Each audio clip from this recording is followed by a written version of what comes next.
आजची घटना आपल्या सर्वांसाठी धक्कादायक आहे।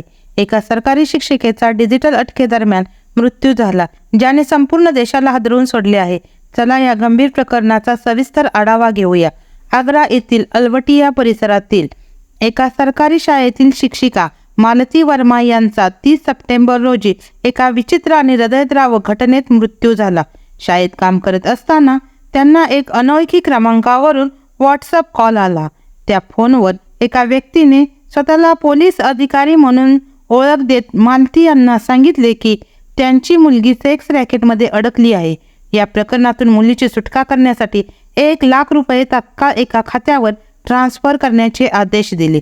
मालती वर्मा या अचानक मिळालेल्या धक्कादायक माहितीनंतर गोंधळल्या आणि घाबरून गेल्या। त्यांनी तातडीने आपल्या मुलाला दीपांशु राजपूतला बोलवले आणि सांगितले की त्यांना बँकेतून 1 लाख रुपये काढून ट्रान्सफर करायचे आहेत। मुलाने शांतपणे आईला सांगितले की हा कॉल खोटा असू शकतो।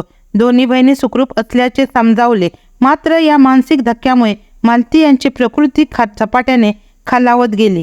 रुग्णालयात नेत असताना वाटेतच त्यांचा मृत्यू झाला।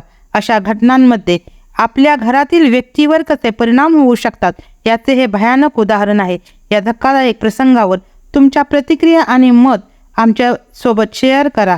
तसेच अशा प्रकारच्या बनावट कॉलपासून सावध राहणे अत्यावश्यक आहे। हा देशातील पहिला प्रसंग आहे जिथे डिजिटल अटकेदरम्यान एखाद्याचा मृत्यू झाला आहे।